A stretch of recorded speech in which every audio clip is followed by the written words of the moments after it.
കൊല്ലം പെരുമ്പുഴയിൽ വാഹനാപകടത്തിൽ 2 യുവാക്കൾക്ക് ദാരുണാന്ത്യം. ചാത്തന്നൂർ കളിയാക്കുളം സ്വദേശി സൽമാൻ, വയനാട് സ്വദേശി അഹമ്മദ് ഷാ എന്നിവരാണ് മരിച്ചത്. റോഡിന്റെ മധ്യത്തിൽ നിർത്തിയിട്ട ലോറിയിൽ ഇരുചക്രവാഹനം ഇടിച്ചാണ് അപകടമുണ്ടായത്. അപകടത്തിന്റെ ദൃശ്യങ്ങൾ പുറത്തുവന്നു. വിവരങ്ങളുമായി ഇപ്പോൾ രാജ്കുമാർ ചേരുന്നുണ്ട് കൊല്ലത്തുനിന്ന്. രാജ്കുമാർ, ഇത് ഇന്നലെ രാത്രിയാണ് ഈ അപകടമുണ്ടായതെന്നാണ് മനസ്സിലാക്കാൻ കഴിയുന്നത്. ഈ റോഡിൽ മധ്യത്തിൽ വാഹനം നിർത്തിയിട്ട് തന്നെയാണ് അപകടത്തിനിടയാക്കിയത്.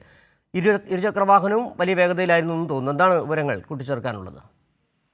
ഇന്ന് പുലർച്ചെയായിരുന്നു ഈ അപകടം. ഏതാണ്ട് 4:30 ആ സമയത്തായിരുന്നു അപകടം നടന്നതായി പോലീസ് പറയുന്നത്.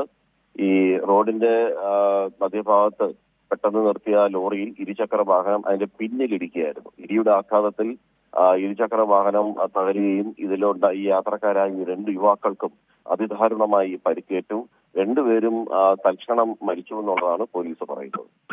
അതായത് ഇവർ എവിടെ നിന്ന് വരികയായിരുന്നു ഈ ബൈക്കിൽ സഞ്ചരിച്ചിരുന്നവർ? ഇവര് ഒരേ ദിശയിൽ തന്നെ കൊല്ലം പെരുമ്പുഴയിലാണ് ഈ അപകടം നടന്നത്. ഇവര് കുണ്ട്ര ഭാഗത്ത് നിന്ന് കൊട്ടിയം ഭാഗത്തേക്ക് പോകുമ്പോഴാണ് ഈ അപകടം സംഭവിച്ചത്.